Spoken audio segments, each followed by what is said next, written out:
भारतीय पत्रकार परांजय गुहा ठाकुरता पर अडानी समूह ने 6 अलग अलग अदालतों में मानहानि के मुकदमे दायर किए हैं। ठाकुरता ना तो समूह के खिलाफ कुछ बोल या लिख सकते हैं, न ही उनके मालिक गौतम अडानी के खिलाफ। अडानी समूह पर अमेरिकी forensic financial research company Hindenburg की विस्फोटक रिपोर्ट ने ऐसी तबाही मचाई कि समूह को शेयर बाजार में 120 अरब डॉलर का नुकसान उठाना पड़ा। पत्रकार परांजय गुहा ठाकुरता का कहना है कि कंपनी खुद को समीक्षा से बचाने के लिए लंबे समय से मुकदमेबाजी जैसे हथकंडों का इस्तेमाल करती है। पिछले महीने हिंडनबर्ग ने एक रिपोर्ट जारी की जिसमें अडानी ग्रुप पर कई गंभीर आरोप लगाए गए थे। रिपोर्ट में कहा गया कि अडानी ग्रुप के ऊपर कर्ज बहुत ज़्यादा है, जिसके कारण उसकी कंपनियों की स्थिरता पर संदेह है। यह रिपोर्ट कहती है कि अडानी ग्रुप ने टैक्स हेवन माने जाने वाले देशों का अनुचित इस्तेमाल भी किया है। हिंडनबर्ग ने अडानी पर अपनी रिपोर्ट में ग्रुप की गतिविधियों पर गंभीर सवाल उठाए हैं। रिपोर्ट में कहा गया है कि अडानी ग्रुप ने विदेशों में बनाई अपनी कंपनियों का इस्तेमाल टैक्स बचाने के लिए किया है। रिपोर्ट में आरोप लगाया गया है कि मॉरिशस और कैरिबियाई द्वीपों जैसे टैक्स हेवन में बनाई गई कई बेनामी कंपनियां हैं जिनके पास अडानी की कंपनियों में हिस्सेदारी है। रिपोर्ट में यह भी कहा गया कि निवेशक, पत्रकार, नागरिक और यहां तक कि राजनेता प्रतिशोध के डर से बोलने से डरते हैं।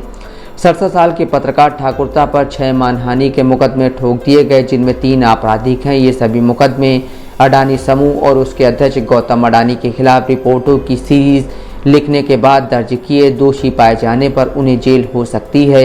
एक अदालत ने तो समूह या फिर उसके मालिक के खिलाफ बोलने या लिखने पर रोक लगा दी है। अब पहली बार ठाकुरता ने मीडिया से इस मुद्दे पर बात की है। समाचार एजेंसी AFP से बात करते हुए ठाकुरता ने कहा, चुप रहने का आदेश मुझे दिया गया था। वे आगे कहते हैं, मुझे कहा गया कि मैं गौतम अडानी और उनके कॉरपोरेट समूह की गतिविधियों पर टिप्पणी नहीं कर सकता हूं, इसलिए मैं अदालत की अवमानना नहीं करना चाहता। ठाकुरता के सहयोगी अबीर दासगुप्ता कहते हैं, कानूनी लड़ाई लड़ने के खर्चे और 3 राज्यों में सुनवाई में भाग लेने की आवश्यकता शारीरिक और मानसिक रूप से हम पर चोट करती है। दासगुप्ता पर खुद मानहानि के 3 मुकदमे दर्ज हैं। दासगुप्ता कहते हैं, यह हमारा समय लेता है, यह हमारे परिवारों को प्रभावित करता है, इस कारण हमारी आय और समय का नुकसान हुआ है। रिपोर्ट आने के बाद अडानी के शेयरों में भारी गिरावट आई। कभी एशिया के सबसे अमीर व्यक्ति रहे अडानी अमीरों की वैश्विक सूची की लिस्ट में काफ़ी नीचे चले गए। अडानी समूह ने हिंडनबर्ग के आरोपों से इनकार किया है और उसे मुकदमे की धमकी दे डाली। CNBC TV 18 के 2 पत्रकारों पर अडानी की सहायक कंपनी ने घोर, दुर्भावनापूर्ण, अपमानजनक और झूठी समाचार रिपोर्ट लिखने का आरोप लगाते हुए आपराधिक मानहानि का मुकदमा दायर किया है। समूह के एक प्रवक्ता ने AFP से कहा, अडानी समूह प्रेस की आज़ादी में दृढ़ता से यकीन करता है और सभी कंपनियों की तरह मानहानिकारक, भ्रामक या झूठे बयानों के खिलाफ खुद का बचाव करने का अधिकार रखता है। प्रवक्ता ने आगे कहा, पहले भी अडानी ग्रुप ने कई बार उन अधिकारों का इस्तेमाल किया है। समूह ने हमेशा कानून के मुताबिक काम किया है।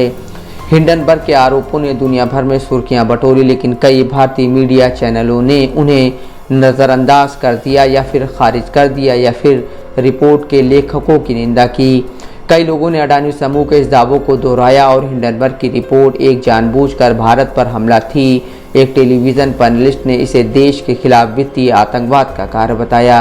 हिंडनबर्ग की रिपोर्ट आने के बाद अडानी समूह ने 413 पन्नों का जवाब दिया था और आरोपों को खारिज कर दिया था। यहाँ तक कि समूह के अध्यक्ष अडानी ने एक वीडियो बयान भी जारी किया था। अडानी समूह ने रिपोर्ट पर जवाब देते हुए कहा कि यह भारत, उसकी संस्थाओं और विकास की गाथा पर सुनियोजित हमला है। इसके बाद अडानी समूह अडानी एंटरप्राइजेज लिमिटेड का 20,000 करोड़ रुपए का FPO वापस ले लिया था। Bureau report, Dastak live news.